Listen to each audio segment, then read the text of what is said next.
All right. Greetings, everyone. Welcome to episode number 6 of Between Drops. I have a wonderful episode for you today. We have a great community guest and a former community king here with us. Why don't you go ahead and introduce yourself, good sir? Hello, how you doing, Ian? My name's Pat McGrath. That's pretty much what everyone knows me as in the Hormesis community, but in the paintball world, everyone knows me as Woody. So I've kind of had the nickname since I started playing paintball. And Nice. I live like Niagara Falls, Ontario, Okay. Canada, so it's the easiest thing. I live in St. Catharines, but if you tell people St. Catharines, they have no idea what it is. So you tell them Niagara Falls, I'm like 15 minutes from Niagara Falls. Nice. Yeah, we're hoping to actually take a trip up there one of these. It's on our list. Yeah, I live down in Delaware, and so I think it's like a 12 to 16-hour drive, I think, or something like that, up northish. Yeah, But it's I've not always that wanted to bad. go that way. It's fun. If you you'll have fun in Niagara Falls. It's like a little. I always call it like a little mini Las Vegas. Oh, okay. Yeah, I've Yeah. seen I've seen it on shows, but yeah, we've always wanted to go. I heard viewing the falls from the Canadian side is better than the No, American side. 100 times better than the American side. Yeah. Okay. Yeah, I have to get my passport updated so that way I can go. But yeah, absolutely. It's on our list. So hopefully this year, now that things are kind of settling down a little bit. Um, so how long have you been playing paintball for? I started in 1995. Okay. Actually, the first time I played was 1992. Oh So wow. my best friend, yeah, my best friend, he went to college in a town like about an hour away from me. So Okay. I didn't go to college. Like when I graduated high school, I started right in the mechanics trade. Okay. So he went to college. So I'd go up there like every weekend just to party and do the college thing, even though I wasn't in college. Yep. So the one year he's like, it was 1992, and he's like, "You want to go try playing paintball?" I'm like, "Yeah, sure." Like, I've seen the magazines around. I've been reading the magazines, and I didn't know where to go play. So I went up there one weekend, and we drove. I think it was like an hour and a half away from where he was staying. It was at Peterborough, Hmm. and we went to this field. I had no idea what to expect. I went there. I had like a Rambo knife with me, and I got like my face painted up war paint, and I didn't know what to expect. So we get to the field, and we go through the whole safety spiel, and the one ref sees me and he's like, sorry, sir, you can't bring a knife on the field with you. I was like, what do you mean you can't bring a knife on the field with you? I'm like, I thought this was war. And he's like, well, it's not really war, but it's fake. Like, all right. So I put the knife away, and basically we went out there, started playing, and the next thing I know, we're playing this field. I'm like looking around. I'm like, I'm gonna climb these trees. I'm like, as I start climbing the tree, I'm like, are you gonna hide up in the tree?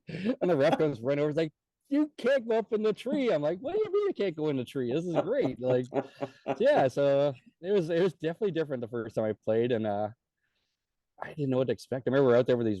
I don't remember what the gun was. We had to like, you had to pump the gun, turn it sideways to get the ball to load. And it was like it was some kind of pump gun. I don't remember if that's so long ago. Oh my I gosh. remember, yeah. So there's this one guy at the field. He was like the guy. Everyone like watch out for this guy. He's like a sniper, and he was walking around with a gun. I think they called it the Deuce. Yeah, it was like it looked like a dual barrel shotgun. Okay. Yeah, so I think it was called the Deuce. Everyone called it a Deuce. He had two hoppers on this thing. It was like a double pump gun, and I remember we were playing this field. I'm hiding behind this bunker, and it's getting shot nonstop. And then finally, it's like the shooting stops. So I'm like, all right. So like I like peek over top, and all of a sudden, boop, boop, two shots right in the goggles. Same. There he is sitting there looking at me. I'm like, all right, you got me. I'm like, but yeah, that was my first experience of paintball. Wow. Yeah, And I then think pretty much after that, yeah, I think Phantom had a dual pump. yeah, I don't remember. I can't remember names of stuff. That's so long I ago. think I can remember it being one of the old Action Pursuit games magazines. Like it was Yeah, one of it the was in the cover. magazines. I remember. Yeah. Yeah, I remember seeing it. But yeah, this guy shot me twice in the goggles, and I was like, all right, this guy's good. Oh snap! But Do yeah, you and then remember? after that, I didn't play for 3 years. Because there's nothing around here at the time. I didn't know where to go, what to do for paintball. I was buying the magazines back then, like reading all the magazines, Yeah. action pursuit games, and then all of a sudden one day I discovered we actually had a paintball store in my city. Oh wow. Yeah, and there was a field here which was in the next couple cities over, but wasn't far away. So I one day I walked into this paintball store. It was like maybe 200 square feet. It was so small. Hmm. So I walked in there, and the guy behind the counter, his name was Jerry Muncie. Rest in peace. He died years ago. But Oh man. yeah, I walked in the store, and he's like, "How can I help you?" I said, "Well, I want to start playing paintball. And he's okay. He's like, what do you like? You want to buy a gun? What do you want to do? I said, yeah. So I want to buy a gun. And I've been looking through the magazines at the time, and I don't know about gun. It was maybe before your time. It was called a Stingray. It was this Yep. gun held together with, like, looked like grenade pins. So Mm-hmm. I walked in and said, I looked at the magazine. I read articles on the gun forever. I'm like, I'm gonna buy a Stingray. I saved up my money, went in there, bought a Stingray. And then he's like, well, do you want to come play at my field? So I was like, all right, sure. So I came out the field, played with the Stingray. It was the worst gun I've ever had in my life. I like, I don't even think I got a ball out of the gun. It just broke paint nonstop. It was horrible. And then so after I played that day, I think I finally put the Stingray down. I said, can I have a rental gun? Because this thing's horrible. And I think back then, I don't even know what the rental guns were. I don't, was there Tippmans around back then? Yeah, I want to Might say have been they a were Tippman. I don't remember. they were the Tipman, like the Pro Lights, where they had the full Yeah. grip on them, and it was like the Yeah. one piece. Yeah, so I think I used a Tippman the rest of the day, and it shot good. And then I remember after that day of playing paintball, the first time I was filled, I went back to the store the following week, and he's like, "Hey, he's like, good to see you back. Say, how did you enjoy your day?" I said, "Great time." I said, "But this Stingray sucks. Like, this is the piece of junk." I'm like, I said, like, I want to start playing serious paintball. Like, what's a good gun to get? And he was like, Automags. And I was like, okay. I was like, I remember seeing Automags in a magazine, so I was like, he's like, how much you want to spend? What's your budget? I'm like, I don't know what these guns cost. Like, how much are they? He's like, well, he goes, you get auto mag for, I can't remember what the price was. And then he's like, there's a mini mag just came out. So I was like, I all remember right, I'll go with those. the mini mag. Yeah. And it was like $800 back then, which is a lot Yep. of money back in 95.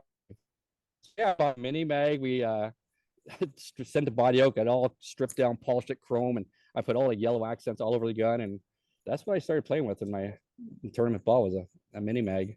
Wow.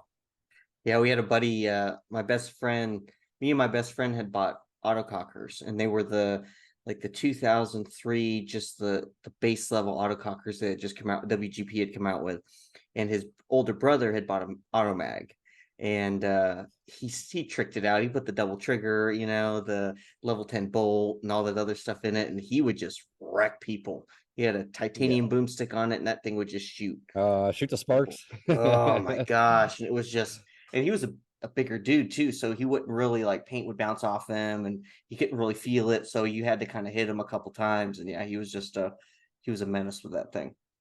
Yeah, Cocker's still my favorite gun. That's what I shoot these days now, playing 10-man mech. Yeah. So I still shoot a Cocker. Still my favorite gun all time. Shoots the best. What kind of autococker do you have now? I shoot a free flow caliber. It's on my bucket list. I'm at that point now where I've gotten past the electric guns and jumping right back into mech. And so I'm like, do I want to just get like an EMAC and just run that way, or do I want to get another autococker? And then it's like, well, if I'm going to get one, might as well get a nice one. And Free Flow's been putting out some really, really nice stuff. Yeah, their Cockers are the best. They shoot so good. But Yeah. yeah, so I started playing paintball in '95 and tournament. I basically joined a local team at that field. Okay. They were called the Badgers back then, and we had 3 squads. So there was the gold squad, which were like the owner of the store. He had his squad. They were all the good guys, all the top line Mm-hmm. equipment. And there was like the black squad was middle. And then I don't remember what we were called. We really were just the Badgers. I don't remember anymore. But so I started in tournament here 5, and we did well, like, for not really knowing what I was doing. We did good at the local scene. And I remember we started hearing about this MPPL 10-man stuff going on in the Mm-hmm. States. And all we played here back then was 5-man. Okay. So I think it was 96. 96, we basically, our whole team, we said, let's go try and play a 10-man in the States. So I think the first event we actually we went and played, I believe it was Las Vegas in the desert in like Mm-hmm. 96, I think. We went out there, we got crushed. It was disheartening that you go out there and you like expect to do good. And I don't think we won a single game. Like, we got spanked. And we were playing the old school Iron Man. We were playing all the old school guys. Oh, And yeah, they just destroyed us left, right, all the A's. wow. So then after that, we decided, okay, if we're gonna get good at 10-man, we gotta start practicing 10-man. So we Yeah. actually got in touch with the All Americans, and we drove down to Pittsburgh. We practiced in Pittsburgh at Urban Assault like once a month and do 10-man practices against them, all the old school guys, Billy, Adam Gardner, and all those guys. And they basically spanked us nonstop at practices, but we learned a lot playing them. Yeah. And then we kept trying to do the 10-man thing, and I don't know, it's just because everyone played. A lot of guys says because we were a Canadian team and the Americans didn't like us, so we didn't get the love when we played, and so things didn't last too long doing that. We basically went back to playing just local 5-man tournaments here, and I went up the ranks quick here. I was like, by '98, I won my first like national 5-man tournament at Wasaga Beach here. It was like Oh it wow. was like, yeah, it was like the national 5-man tournament. I won that first time. It was '98, and then they did like this shooting competition. There was like the fastest gun in the north, they called it. Uh-huh. So you do this. They put up 10 ping pong balls, and you'd shoot them. The fastest person to shoot out would win a gun. Wow. So yeah, first year's there. Everyone, this was like when Angels just came out, and everyone had electric guns, and everyone's up there shooting these things with Angels. I went up there like cocker, and I remember I shot all 10 ping pong balls down in 12 seconds. It was like one. It was like one Wow. ball, one ball, one ball, one ball, and I won. I think I won. Was it Bob Long Defiant? Was that was one Okay. of Bob's guns? Yeah. So I won a gun, sold that for $1,000 right away. I'm like, I kept doing that at every tournament at that They need to Wasaga bring that Beach. So that back. That'd be it was it cool. was it was the best tournament. Like I'd go to the tournament and come home with like $1,000 in my pocket just winning that shootout. Wow. That's Yeah, pretty so it's freaking good. cool. And yeah, and then yeah, so I was '98. We won the championship, and then I think it's kind of like I don't know what happened with the team. We kind of like just kind of fell apart a little bit.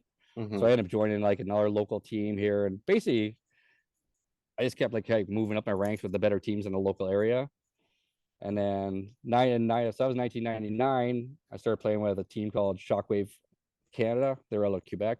Okay. Yep. I Yeah. So remember off the we 720 videos, watching them play yeah. 10 man. Yep, So absolutely. yeah, I played for them for a season in '99. We same thing. We're doing the MPPL 10-man. Okay. We did okay. We didn't win nothing, but we did good. And then come 2000, we kind of split ways with Shockwave, and I joined a local team here called Canadian Express, which is like they were the best 5-man team around here. So Okay. me and a couple of guys, we joined with these guys, and we ended up joining up with Detroit Fusion. Nice. So I don't remember Detroit Fusion back in the day. Yeah, Uh, it's they, it's been a little bit since I've heard that name. yeah, but we practiced for the 2000 season. We practiced all winter in Detroit. We had 5 Canadians and they had 5 Americans. So we'd drive down to Detroit. We practiced in I think the old Rolls Royce building in the middle of winter. There's no heat. There's no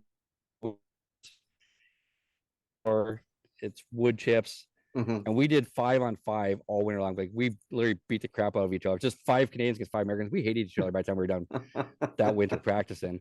And then I remember we went to LA. Our first event was LA at SC Village. Hmm. And then it was our first 10-man as a team. We went out there, we made it to the finals. And it was amateur A back then. There's like pro division, there was amateur A, amateur B. So we played amateur A. And we made it to the finals the first event, and we should have won the event, but I don't know if you remember back then, you had to chrono on the field and chrono off the field. And So they get you. We were actually in first place, and our captain chronoed hot coming off the field our last game and cost us first place. So we went from first to third in our first event, which still Oh, third place in your first event and national event was pretty good. wow. Yeah, and then that same year, 2000, next event was Pittsburgh. I think we missed a cut. I think we just missed making the semis. I can't remember what happened. We missed the semis. So 2000 was a crazy year for me for paintball. And then so the next event was Chicago in 2000. So we had to practice against the aftershock the weekend before the tournament. So my buddy and I couldn't make the Saturday. It was a 2-day practice. My buddy and I couldn't make the Saturday for some reason. I don't know what it was, but so we drove down on the Sunday. So we drove all through the night. We get there. It's an 8-hour drive for us. Hmm. So we get to Chicago. We get to the field like first thing Sunday morning. We get to the field. All the guys are like, we're done. That's it. We're breaking up. We're things we've done, and we're like, what's going on? Okay, we just got what? I don't know, but it got in a fight within the team, and then we basically, my buddy Dwayne and I, we both drove, and we're like, okay, look, we just drove 8 hours. We're not going back. We're practicing. We like kind of smooth things over, and we practiced the rest of the day. Whatever. We played aftershock. They kicked the crap out of us again. Like it's aftershock. No one's gonna beat them on their home field. Yeah. And then we came back. We went back home. Whatever. We sorted things out. We went back to the next weekend. event, an amateur A10 man. Wow. So we won that event. That was our my first national win like that, playing in the states like amateur 10 man. And then that same year, I don't remember what the fourth event was. I think it was like Kentucky or something, but I don't remember that event. I don't know. Everything becomes a blur at this age. Like I'm 51, so everything got like the years all smooth into each other. So, but then so to finish that year off 2000, we went down to Florida to play the World Cup, and Nice. we actually won the World Cup in 2000. That's So yeah, awesome. and we beat, I think in the finals was Far Side and OBR. I don't remember OBR. They're called Ohio Black Rain, Okay. and there was a Cap Factory kids, which was Alex Fragi and a bunch of the Dynasty kids. So yeah, we played them in the semis. We beat them. We beat them in the finals, and we won the World Cup that year in amateur A. Wow. That's awesome. So yeah, Like, oh, that's cool. I mean, that's the era I grew up watching, was yeah, all those videos. And I mean, I still have like Wart Kids, I think were one of my favorite teams around the early time, yeah, the Cat Factory guys, more so like the Dave Baines era, yeah, those guys. But yeah, it's just I wanted to play 10 man. By the time I got old enough, 10 man had kind of like just fallen away, and it was 7 man, and they'd start the NXL and that kind of stuff. And but yeah, what an era. So do you play on a team currently now as well? yeah. We're actually put Detroit Fusion back together. Nice. Yeah, so we're playing a free flow open this Saturday down in New York. So it's a 5-man event. We have 2 squads, Okay. and then in 3 weeks we're going down to Pittsburgh to play in the Montressor Classic, or I guess they call it the Pittsburgh Classic 10-man Classic now. But yeah, we're going down to Nice. play that. See what that'll be our first 10-man event back together. So we'll see how we do. That's awesome. Yeah, I'm gonna hopefully try to get down there just to watch this year. I'd like to eventually start playing some more mechanical, but it's just finding the people, that play It's tough. consistently. And it's just that was always, I feel like, the biggest challenge is just finding the people that, have the income and have the drive and just be like, all right, cool, I'll see you guys, but Yeah, um even now it's tough to get 10 guys to commit to do it. It's like yeah. you scrounge for people. I think we have like 16 guys on our roster Hmm. just so we can scrounge up 10 to play an event. Yeah. No, I mean, yeah, that's tricky. I mean, I feel like the more guys, the harder it is. Yeah, but But when you yeah, get it right, it pays off. yeah, it definitely does. So before Hormesis, what was your paintball headgear of choice back in the day? I actually it was a beanie with Jack Skeleton from Nightmare Before Christmas on it. Nice. Yeah. Now, was it just more So, to protect the head, or was it kind of a style thing too? it was protect the head, obviously, and I have long hair, so I always like if I don't put something on, my hair is in my face and it drives me crazy. Yeah. So I always just wore the beanie, and it's something that kind of just stood out on the field. Everyone like everyone to see the beanie and knew I was coming. Like and around here, like people, I don't know, it was weird. Like when I was around here, like I was like known as one of the best players around here locally. Hmm. So people see that beanie on the field, they knew where I was, and it's almost like they put fear in them. It's that It was really moniker. weird. Yeah, it's weird because everyone knows, like a lot of people, I wore it forever. And in 2007, I actually retired in 2007 after playing Okay. like MPPL Super 7 for a bunch of years. Just Hmm. that like the sponsorships were drying up.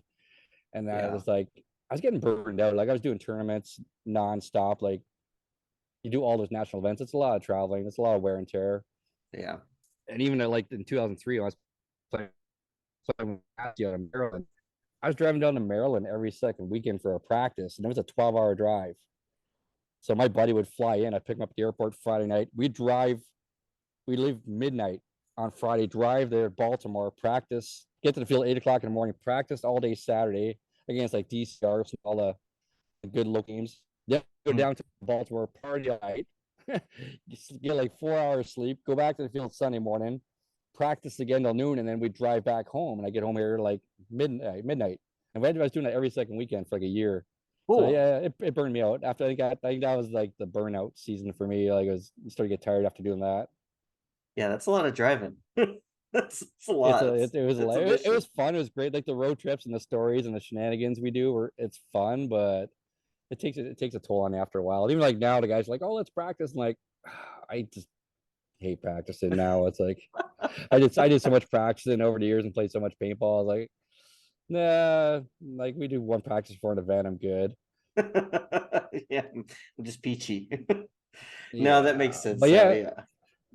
but yeah, that Jack Beanie I was telling you about, like, but I said I retired in 2007, and then I started playing mech. Once I heard about when Tim Montressor, rest in peace, Hmm. when he brought back the 10-man resurgence, I was like, my best friend, he's like, let's go play 10-man mech, and I was like, why not? You know what? I've been out for 10 years. Like, I think mech's more my pace right now. Yeah. So like I'm 51 now, so that was what, 5 years ago, 6 years ago now. Hmm. But even then, it was like mid 40s. So like, well, let's go play 10 man. And as soon as we went to that first event, we went down to the Pittsburgh Classic, and I fell in love with it right away. I was That's like, as soon as I awesome. did that, I was like, oh, like, okay, I'm back. Let's go.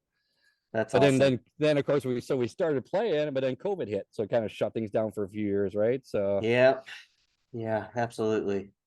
Yeah, and that event always it sells out every year, doesn't it? it's sold out instantly. But I even remember, like, I went back to the first. I was 2017 when I went down to the ICC Classic, and I ran into Ryan Moorhead, and he was Hmm. like, I played against all the old school guys. I grew up playing them. I know most of them. And he saw me at the field, and he comes up running me. He's like, "Woody!" He comes up, gives a great big hug, and he's like, "Do you still got that Jack Skeleton beanie?" I'm like, "I do. It's in my bag." He's like, "Oh my god, that's awesome! You still got that thing?" I'm like, "I can't wear it anymore. Like, the thing's so stretched out and so big now, it won't even stay on my head. Like, it just like falls off my head." But it was cool though. Like, he actually remembered me wearing that all the time. That's awesome. That is But absolutely awesome. I never wore headbands playing when I was younger. It was always a beanie. Yeah. And then like the early 2000s, I always wore like the dye sock beanies. Yep, I remember So those. Yeah, absolutely. yeah, I still have a couple of my dye beanies. Like I started getting into the headbands like 2000, 2001. When they just started kicking off all the dye stuff and you saw Iron Man and Aftershock and all the dye, and I still have some of those like denim dye beanies that they or the headbands that they used to have. But I couldn't afford that whole lot as a kid. It was either practice paint or gear. So usually it was like one head wrap, and that was it. yeah. All right. So can you tell us a little bit about your selection as a community king? You were one of the first, I was like in in the the first first one. induction Yeah, class. Okay. yeah. We're at in 2021. So how to So tell us a little bit about like how you were notified, what that whole experience was like. well, it was weird because we didn't know, none of us knew anything about it. Like, because it happened, they did, I think it was beginning of September. I think Hmm. September 1st was when they did the drop. But we just found out. Well, a couple of guys was weird. I was talking to Patrick Valentine about probably a month and a half before the drop, and I was just talking to him. He's like, "Yeah, I'm getting selected for Community King." And I was like, "Okay, I don't know what that means or what that is, but that's awesome." Uh, I was talking to Manny, who was like basically one of my best friends now. I met him through Hormesis, and I was talking to Manny, and he said he was becoming a Community King, and I was like, "All right, I don't know what this Community King thing's all about, but because none of us knew back then." Yeah. And then I was like, all right. I heard a couple of guys saying they were picked for Community Kings, and I was like, okay, I don't know how you get picked or what this is all about, but that's cool. And then I was talking to Ollie actually on Messenger. I mean, it's beginning of August. I was just talking to him, like, just shooting a shit with Ollie, and he basically said to me, he's like, "You're getting a headband named after you." I'm like, "What do you mean?" He's like, "You're getting a headband named after you." I'm like, okay, that was like beginning of August. So I was like, kind of like threw me for a loop. I was like, is this a joke or what's really going on here? And then Wow. towards the end of August, yeah, and then towards the end of August, all of a sudden, Ollie started this group chat on Messenger. It just said community group, Hmm. or it said Community Kings, maybe. I think it was. I can't remember what the group was, but yeah, and all of a sudden he came on there and said, okay, and he added all of us who were getting picked. It's like Robert Panarella and Derek Weagle and Logan and Ryan Kinneberg and Mark P and Manny, and all of a sudden he added us all to the group, and everyone's like, I don't know if they didn't know what's going on. We're like, okay, something's going on here. And then Ollie came in like the next day and said, okay, you guys have all been selected to be Community Kings. We're all like, everyone like, like That's everyone just freaking like lost, cool. everyone just lost their minds. And then I swear that chat went on for a couple of months. Like, it was like kids in a candy store. Like, Wow. everyone's like just chatting the whole time. And I think probably Ollie and Alex probably got so sick of the chat, just blowing up their phones all day long with us going off. So Ollie finally eventually left the chat after we did the drop. But yeah, no, that's, we had no idea. We had no idea what was going on. Like, that was a good thing about our drop. Like, we had no idea. Like, we didn't do anything out of the ordinary or pretend to do anything to try and get picked. We Yeah. were just doing what we did. It was just us being us, right? And picked. And that drop too is like that's when they did they basically gave us codes to give out. Okay, that's what I was gonna ask So next is how your they guys. told yeah. So they did a code drop and they basically told each of us you have X amount of bands to give out Mhm. and we'll give you the code. So yeah, once basically what I did, I didn't want people paying for my bands, so I actually messaged Alex and I was like, look, I don't want any of my friends to pay for my stuff or my family. I was like, any way I could just buy the bands and I'm gonna give them out. And he said, yeah, no problem. So I actually they gave me 9 bands that I Oh was supposed to wow, go out codes for. So I bought all 9 bands and I gave them all to my friends and teammates that's and people awesome. I thought would keep them forever. Is that way no one had to pay for them. That's awesome. But yeah, but once the community found out we got codes, that was the worst day in ever. I think like like like all of us were talking, like all the community kings that got picked, we're all like, this is insane. Like our phones are blowing up nonstop with messages like, dude, I love you. You're great in the community. Can I have your code to get your band? I'm like, I've never talked to you in my life. I don't know who you are. I was like, if I ended that first day, once they found out we had the codes, I was like ready to throw my phone at the wall. I'm like, It's like I win the don't know lottery. Alex and Ollie do this all day long. People message him about headbands. Oh my gosh. So, I yeah, never thought about it that was side of it. ridiculous. You never really think Yeah, about it it like. was the most stressful day. You ask any of the original Kings, it was so stressful. Yeah, I mean, you never really hear about that side of it. You always people get caught up with the man I got selected, and all the Oh, congratulations. But then, like Sarah mentioned it a little bit. She's like, "Yeah, just all kinds of people who missed the drop and they're trying to get a band." And she's like, "I wish I had bands for everybody. I do. I just there's only so many, and it can make it a little hard."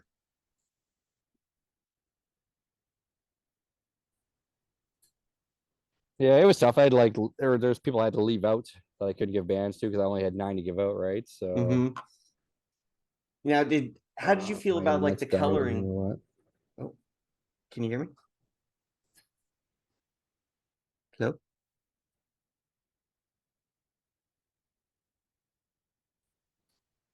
Uh-oh. Oh, can Can you you hear still me? hear me? Or am I Yep, I freezing hear up? you. And Okay, we're good now. It was freezing a little bit, but I think we're good now. yeah, I don't know if it's you or my. I'm not sure.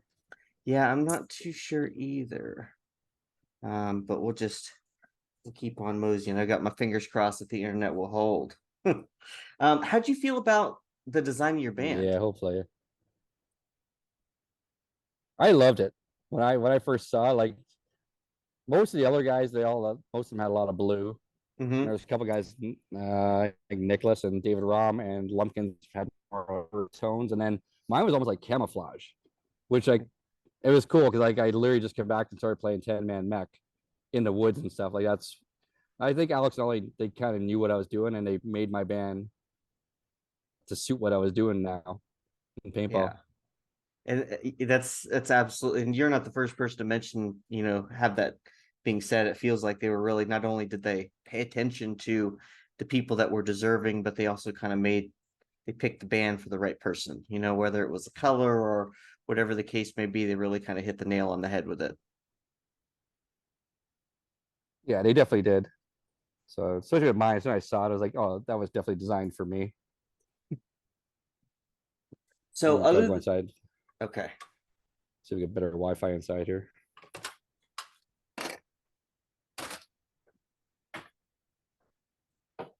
All right. There you go. So other than the band your community band, what would you say is your favorite Hormesis band? My favorite band is it's always been the Murphy. Really? Okay. Yeah, the Tomahawk Murphys, like my all-time favorite band. Something about the Murphys, I just love the colors on them. Yeah. Now, do you currently own one, or is it one you're in the hunt for? No, I got a few of them. Everyone like says I have like the museum because I have like all Yes. the rare stuff and the old OG stuff. So yeah, I have a couple of them. Now, a lot of those, were you able to get those in drops, or was it more of like a like resale market kind of? No, yeah, they were all resale. Oh, okay. Actually, the Tomahawk was the first drop I tried for. Okay. And I remember not this time I didn't really know anything about Hormesis. I was like, I just seen him around. I was kind of like learning more about him, what was going on. And then I joined the community. I was back in the end of, oh man, it was end of February or end of March of Hmm. 2021. There's only like 200 of us in the community back then, and now it's like pushing almost 10,000. I see that. Yeah. Yeah, it's crazy. But yeah, I remember seeing that. I just like went on the website because I had the bands posted, so I was like, I'm gonna get this one and this one and this one and this one. I was like, I'm gonna grab these six are my favorite tomahawks. And then the drop happened, and they sold out in like 10 seconds. I was like, I didn't get a band. I was like, what the heck is this about? Like, it blew me away, and that basically sent me down the rabbit hole of chasing bands because Yeah. I missed the tomahawk drop, and right away people were posting them when they got them. So I was messaging guys right away, like, hey, are you selling those bands? And so I started, that was it, started buying bands. Yeah. Now, would you say they were? I mean, obviously now they're probably worth more because of just how much those people are trying to get those early bands than when you first purchased them. I mean, I'm sure they weren't cheap then, and now I'm sure they're worth even a little bit more. Uh, I got them early, so they weren't that expensive back then. But then the price went up like the first year. The price skyrocketed on bands, Yeah. and then now things have kind of like leveled out. But the OG bands still get good money. I Yeah. see guys selling bands for like a couple $1,000s and still getting it. Yeah, Yeah. Ooh. One of these days I'll go after a grail. It's just hard for me sometimes to pay resale prices. Like there's a couple I have in my mind, but it's just like one of those things where it's like I have to wait. Like there's other things I'll be like, oh, I could spend something always I feel like comes up. Like I'll have grail money set aside and then like yeah, real life stuff will come up. And it's like, okay, the next time, one of these times I'm gonna get them. Um, but it's been really fun. It's great to collect, and I've had a couple missed drops, and I've had a couple drops I've made, but it's a fun chase down the rabbit hole for sure. yeah. For me, it was always the hunt. Like you miss the drop and you start hunting for them and trying to find them. Hmm. That was fun. It was I always missed the hunt. Now, what would you say is your most memorable drop you've landed? Probably the dreamy, the tie dye ones that they did for Marcus, and that was the one Oh, they released the article on Marcus. So we were like reading the article, and then right after that they dropped the thing saying, okay, you have to find the certain word in that story. And I was like, we're like going through the story trying to find it, and I was like, but back then too, everyone was in little chats. So we all had little chats and we'd all help each other like get the codes or get the or when a drop was coming. So I can't remember one of the chats I was in. One guy's like, "This is it." He's like, "It was like fresh eggs," because I think the question was like, "How did Alex get his nickname or where what was his nickname?" And it was something to do with like he saw a sign that said fresh eggs, and that's how I got. So the code was fresh eggs. So I remember like right away punching the code. And I was like, pick the tie dye dreamy, and yeah, that was oh, yeah. And I yeah, still have that one. yeah. That's on my grail list as a tie dye dreamy. I see them come up every so often, but I mean they're still, still up Yeah, there with the they're still big prices. bucks. Yeah, the tie dyes draw a lot of money. Well, it was Yeah. only I think it was only 23. It Oh was on wow. like 23. That was it. Wow. Now, what would you say? I mean, is probably like the smallest produced out of the collection, would you think? Or have the smallest Like numbers? as like for like a like what do you mean? Like which series or Yeah.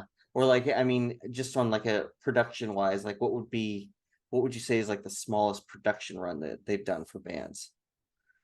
well they had a couple of those apples and oranges. I think they released 12.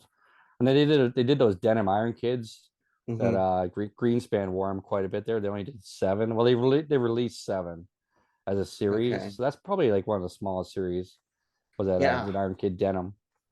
Yeah, I think I was Sean, it was really cool because Sean had the Iron Kids, I think the Mahalo one.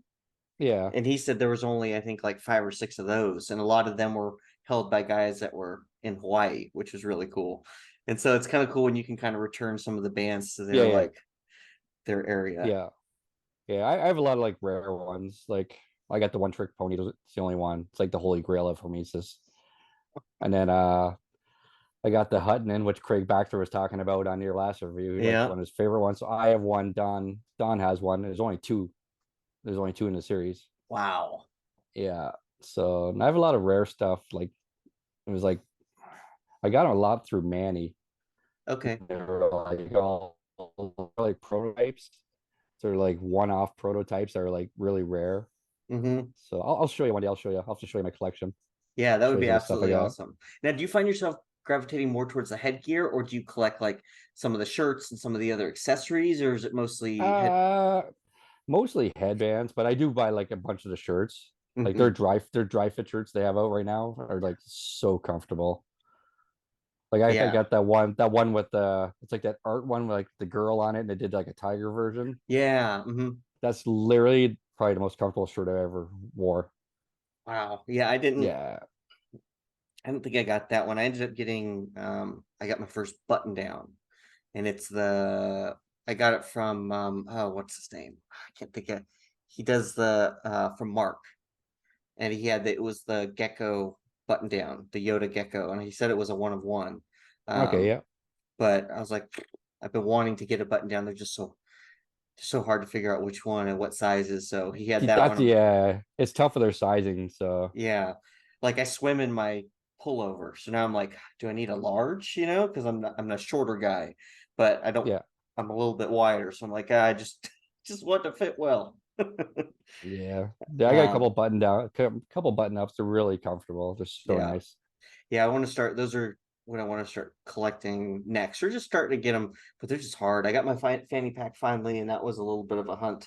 And so now it's just like little pieces and then bands when they come up. But there's not all the bands don't strike my fancy. But when I get those, like I think I just got the Rocky one, the Doo Doo Brown, just Yep. because I grew up watching that video, man, and I remember all of them from there. It's like, oh, Doo Doo Brown. One of these days, I'll have to get a Doo Doo Brown gun to go um, the headband. Yeah. Yeah. Yeah, Okay. Rocky's a good dude. Yeah, I met him briefly once, but because sometimes he'll come up to OXCC in Chesapeake City, and some of the guys from Florida will come up, and that when they do oh, what's the event? Super Game, I think.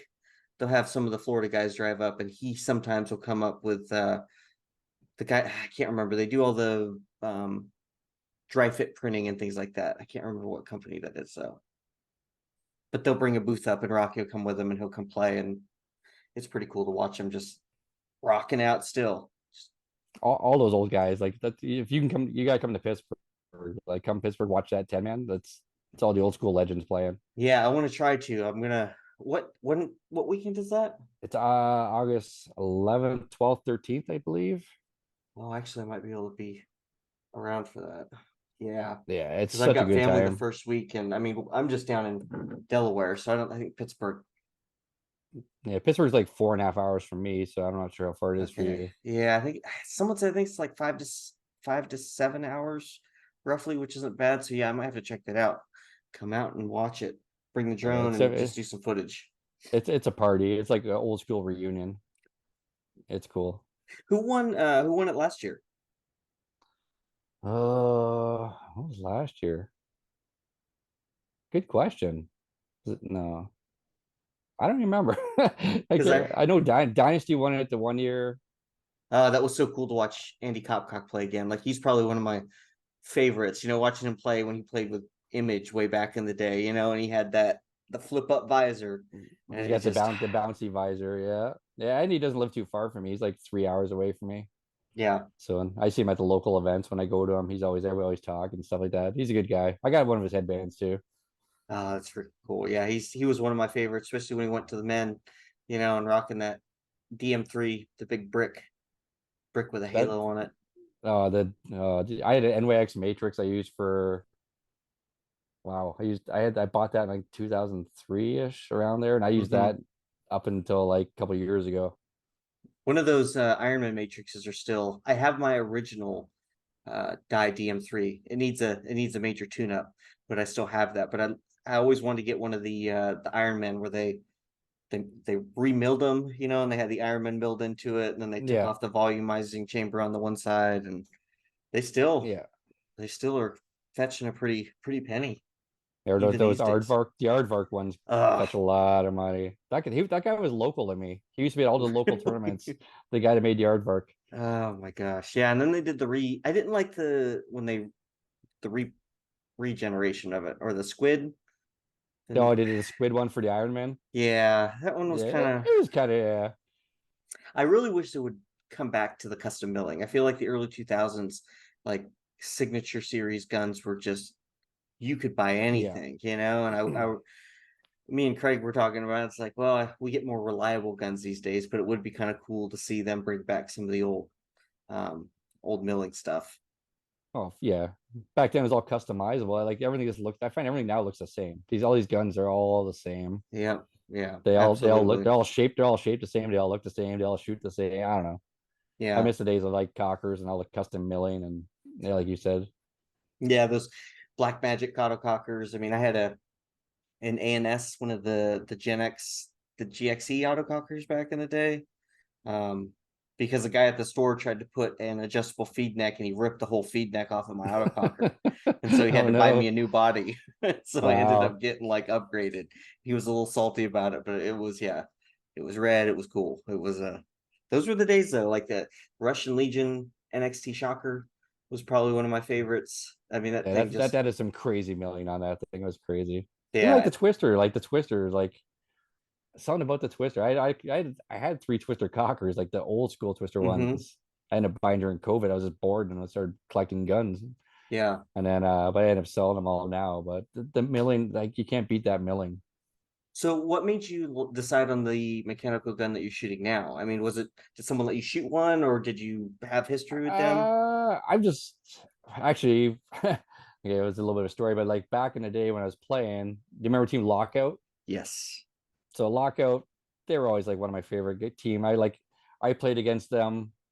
They used to come up here and play local tournaments. And then when they were doing like a 5-man tournament, and Okay. I became friends with all of them. And they had a paintball store just down in New York. It was like an hour and a half away from me. It's just outside Rochester. Hmm. So I used to go down there on the weekends and I just like hang out for a whole day in the store watching Bill Cockers and Ethan. I don't know if you know the guys, but Ethan owned Pro Paintball back then.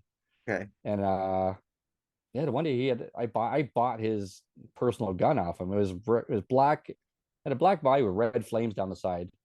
And I shot that thing for like 3 years when I was playing with Fusion. And Okay. then a little bit after that, and I shot it for 3 years. I never broke a ball. I always said that was like the best cocker I've ever shot. Actually, my best friend, he has it right now. So he actually found it. I don't know if I can't remember if I sold it to him or I sold it to someone and he bought it off someone, but he has it now.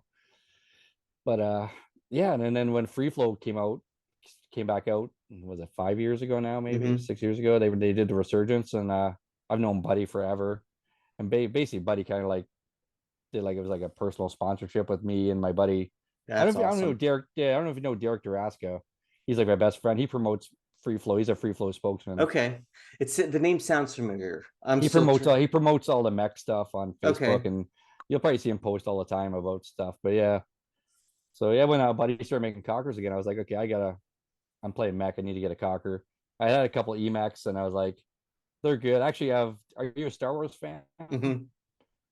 Oh, I got the Boba Fett Emac. Have you seen it? I saw Have you some of seen the that one at pictures you all? posted. Is it the one that Yeah. has the visor on the back, like backside of the spine of the It's body? on the like Boba Fett's face is on the top of the gun all the way down, and then, yeah. So I did that, and that I sunk a lot of money into that gun. And for an EMAC, it's ridiculous, but it's too pretty to use. I'm afraid I'm gonna break it. So it sits in my closet. But yeah, Uh, no, I just like the way Cock was shooting. I was like, so once Free Flow came back, and then I shot it for Free Flow for like 3 years, and I was like, it's the best cocker I've ever shot. And then once he came back out, he like basically gave us a little kind of like personal sponsorship, that's and awesome. I've been shooting it ever since in like 2000. I don't know what year they came out. The calibers, it was like 18 maybe, Yeah, somewhere around there. I don't know, but it's yeah. I see those and I want to jump on. One of these days I want to jump on a custom order that they do because I've been wanting like a Doo Brown marker. I've got some stuff I've always said I want to send into Anno, but it's like one of these days when they do their limited run, I'll have to jump on one. Yeah, I got a free flow thief also. It's like their lower end cocker. It's like it's brown and black. It's like almost like doo doo. Hmm. It's doo doo colors, but it's good for mech. All right, man. So jumping back into these, what would you say is your favorite part about the Hormesis community? And do you have any memorable stories you like to share? It really it's the bonds and friendships you make. Like I've made so many new friends. Like I met Manny like when I first joined, and now Manny's actually we're teammates. He's playing on Fusion with me. Cool. So yeah, there's all the friends, and it's guys we talk to, like we all talk every day. I'm sure you know what it's like too, right? But everyone talks Yeah. every day, and you talk to them more than you do like your family almost. They're almost like family now. Yeah. So yeah, I don't know. It's just the community, and I like helping people. Like I get a lot of people messaging me all the time. They're asking me like what bands are worth and how drops happen. It's fun to help people and explain stuff to them. Yeah. I tell anyone like if you have any questions, just message me. Like I'm always here to talk to anyone about things. Because I remember when I first started, I had no idea what was going on, and back then there was only 200 of us, so it was like there's 200 people, and none of us were all trying to figure out how things were happening, right? Yeah. So, but now I've been around since the beginning. Now I know exactly how things work, and yeah, it's fun to help people, especially like new people come in. They have no idea how a drop happens. So I'll sit down, explain to them like get Apple Pay or whatever, Google Pay, be ready, do this, do that. But now it's a lot easier the way to do it. Like they basically tell you the times, so it's not as hard anymore. Yeah. Yeah. I remember Yeah, getting now you some of just those gotta be codes, quick. trying to figure out, and then you type the code in wrong. And you're like, oh, The codes are that yeah. was the worst. Like you got fat thumbs, and you're like, doot, doot, doot. Oh no, and it's like too late, sold out. Like Oh, man. but yeah, one of the most memorable things with Hormesis, like we did a Hormesis fishing trip back in January of 22 or 21. Yeah, January 21. A bunch of us got together. I flew down to Florida, That's met up with a bunch cool. of Florida guys, and yeah, we did like a whole weekend of deep sea fishing together. I was the best. I love to fish, so it was pretty Dig it. cool meeting up with those guys and hanging out all weekend and just fishing with them all weekend. Yeah, we fish up here a little bit, but with Delaware, it's hard, like because you can't eat fish out of the water. Like the water table sometimes is so bad they only recommend you eat one fish a Oh yeah. year. But if you're pregnant, you Wow. shouldn't have any fish at all. Yeah. So it's like, Yeah. yeah, no Just thanks. too much mercury in the water. Yeah, so I'd love to do deep sea fishing, but I don't really have a. It's always hard just trying to find people, that can line up with the same schedule and everything else. But yeah, that's awesome. Yeah, we're gonna try and do something this year at the World Cup, get together and do like a 1 day fishing trip with a bunch of Oh, the that'd be guys. cool. So yeah, it's Yeah, been a that's couple years absolutely now. awesome. So Yeah, I'm hoping. I'm excited this year. I was telling everybody like I haven't gone. I've always wanted. It's been on my bucket list of events to go to, and just one thing after another has come up. And so this year, fingers crossed, should be the year that we'll be heading down to hang out for the event. So nice. I thought, yeah, I'll see you down there for sure. yeah, absolutely. We drove down last year, and then we're gonna drive down again this year. Yeah, yeah. I think we're gonna drive down as well. We've got something going on the weekend before down in Florida, so we're gonna probably fly down for that and then drive down. Either bring the van or the Subaru down. But yeah, should be a good time. I'm stoked. Yeah, we're gonna drive down. We're gonna drive down the weekend before the event and spend the whole week there. Oh, And then nice. yeah, so we make a little mini vacation out of it. That's awesome. I'll bring my wife and my daughter, and it'll be fun. We'll do an Airbnb with Kat again. That's what we Oh, did last okay. year, so it was fun. Yeah. Yeah. Yeah, we're trying to figure that out too, is like trying to figure out what people normally do. Is it easier to do hotels or, I mean, Airbnb is the way to go if you, especially if you can get together with like other people and cut the cost down. It's the way to go okay. because then you basically get a full house, right? And you can buy groceries and just keeps things cheaper. Yeah. Because everything in Florida is expensive. You eat out all the time. Oh, yeah. And I want to spend all my money on Hormesis, so, less on food. Yeah, the kids Um, will have to wait. yeah, you gotta, well, sorry, we're all getting Hormesis. You bring You them get back a band. you're Yeah, then getting we'll get spammed something good. today. Yeah. I bought 10 headbands. You're getting spam for dinner. Yeah, That's but it. it's gonna be good. We'll fry it. We'll make it real nice. Yeah, exactly. So, Uh, is there anything you'd like to see Hormesis come out with, or like a collab you'd see them do with anybody, or I'd love to see them do a collaboration with like King's Creations and Enemy of the State and all the up and coming new companies. I got a Yeah, feeling they'll eventually they'll I think they'll do it eventually with all these people. yeah, It'd be cool to see. yeah. That As would be really far cool. I don't know what I like as far as like what I want them to make. They do everything right now. Yeah, I saw someone mention what is it, wristbands for Apple Watches. I was Oh like, oh, man. that's interesting. And then the other Yeah. people were like, yeah, me too, me too. But I feel like they Yeah. have really crossed into a variety of things in the product space. Yeah. I mean, Especially they, with the clothing line right now. Like Ollie's got the yeah, clothing line. Yeah, he's doing that really well. yeah, and it'll be exciting too to see where the one-on-one thing goes. You know, he said he wants to do it in other countries, so it'd be kind of cool to see him take it up to Canada and Yeah, down it'd in be cool. Mexico um, and just It do looks like yeah. like a Nations Cup. Do the Hormesis Yeah. one-on-one Nations Cup with people from all over. It looks like everyone's having fun doing the joust. Yeah, So you just need the energy to get through yeah, I'm it. Ollie wanted me. Ollie was like, come down to Ohio and play. I'm like, dude, I'm 51 years old. I'm not I can't do that anymore. Yeah, I was And watching them do the last one, and Nick Duvall was like, "Yeah, I threw up after." He yeah, goes, "I haven't worked out. I haven't gotten myself so worked up playing paintball that I almost threw up in some time." And he goes, "Yeah, I just about threw up when we were done." yeah. I don't like playing in the heat. I don't know. Yeah, it's just not my Or, it's not my or the friend. cold. Heat or cold. I like it 70 degrees. That's my temperature to play in. Oh man. All right, good sir. Well, the last question I have for you is there any advice that you could pass on to listeners who are new to the Hormesis community? uh yeah, the main thing is just do some research first. If you have questions, reach out to us. Like you can reach out to me anytime. Reach out to any of the guys, the old school guys like Manny and Ryan Kinneberg and all them. We'll all help. Uh, I don't know. It's I know you always see people like they basically tell us when the drops are now. Yeah. So it's you always hear people, oh, I missed it, or they sold out, and like the bands are there for a few minutes at a time now. It's not like 2 years ago when they sell out in 10 seconds. Yeah. Like there's the bands are up on the site for like sometimes a day.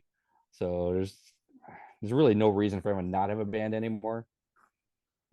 But I don't know. I say just reach out, talk to people. That's the best thing to do is just learn. Yeah.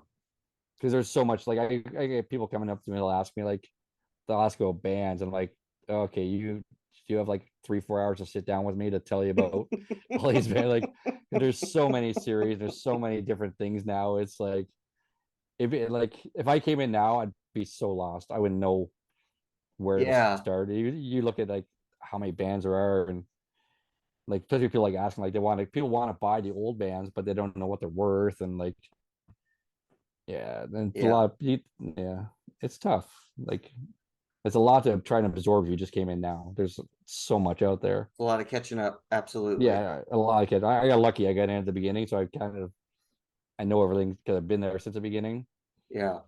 But for new people, I'm like, yeah, it's gotta be tough. It is. I mean, it's just you can get lost very quick. It was funny. My mother-in-law, super sweet, and she was like, "Well, I know you like Hormesis." So she's like, "I got on the website, but everything was gone." It was cute because she's like, "And I didn't know if you wanted one of the tieback things or one of the Velcro things, but just let Yeah, me know and I'll get it for you." And it was just, it's funny to see someone outside the community like come and be like, "Man, everything was just, it was all gone. Didn't know what to get you."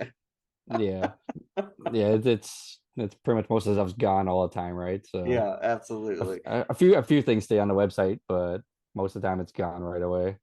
Yeah, and that's like there's still those little itty bitty things, but yeah, it makes it cool because then you get to kind of expand your collection and it's all in the hunt. Yeah, Like just because a band's rare doesn't mean it's going to be as significant to one person or the other, and I think that's really what kind of makes it a cool experience for sure. yeah, for sure it is. Well, good sir, that is all the questions I have for you tonight. I appreciate you really taking the time out of your day and just sitting down and talking with us, man. And is there anything you'd like to share before we close out? Uh, just enjoy the community.